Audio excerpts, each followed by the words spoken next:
Congressman Pulong, magandang hapon po. Kamusta po kayo today? Guten Mittag, Alvin.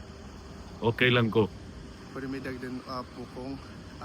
Marami pong circulated information right now sa different social media platform na gusto nila na sort of contradictory daw yung mga statement mo sa posisyon ng defense. Ano po yung masasabi mo dito, sir? Kabalo kabin kanang lisod, no? Kanang kabalo ka man ng kalaban. I-twist gyud nila ang storya permi. Kaya ang ilang utok ang masunod. Ya, puro baya na mga kabalo na ka. So kami Bisaya mi, ako Dabawinyo ko. Bisan pag nagkamang nami sa lapok, ug pangutan-on mig okay rami. Okay ra man gid mi permi. Mintras buhi okay rami mga Bisaya. Ako ambot ang ubang Bisaya. Pero gipadako ko ngayon nanay, nga bisan nagkalisod-lisod ang kinabuhi, okay ra gihapon. Kay mo may gihatag sa Ginoo. Mo nay kuan diha nga dalimang kag sultion nako nga, namayat na siya.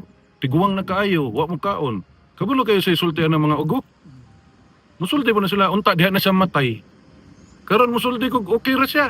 O sa isultian, itwist na po nila nga okay ra. Alay musulti ko okay ra. Ako ato, di man ko doktor, mga ugok.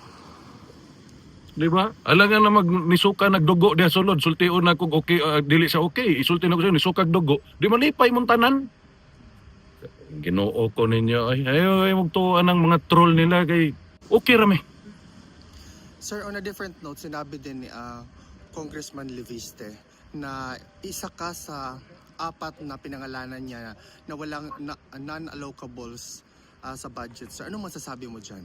2022 pa man ko ay budget. So may labot na ko di. Sama sa akong gisulti, kami mga Dabawinyo, di may kutomon o way suporta ng national government.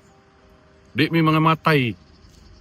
Diba? Pahinoon mi, sa dawaton parehatong sulti sa kuha. Ingnan nas pulong, tagaan ako sa 5 billion basta cash dayon 40% madto sa Tambaluslos. Unsa pa proyekto na to ana? Sir, sinabi din ng dalawang Remulla brothers na somebody tried to bribe them with a 1 billion pero they actually refused daw. But as to the details po, hindi po nila sinabi kung sino. Pero marami pong nag-react, sir, na ito daw ay kriminal. So dapat nila ini-report. Ano po yung masasabi mo dito, sir? May labot na to ana. Magstorya-storya sila, gi-opera sila 1 billion, sila labot na to ana nila. Ngano ila po storya, wa po sila gisulti pangalan. Di ba? Para unsa? Para relevant mundo ha. Storya hitagabok ay. Sir, just to conclude this interview, ano po yung masasabi ninyo sa mga kababayan natin na talagang hanggang ngayon, more than 10 months na po, nandito pa rin at sumusuporta sa pamilyang Duterte? Ik heb dorst, ik heb honger, het spijt me. Dank u wel. Maraming salamat, Congressman Pulong.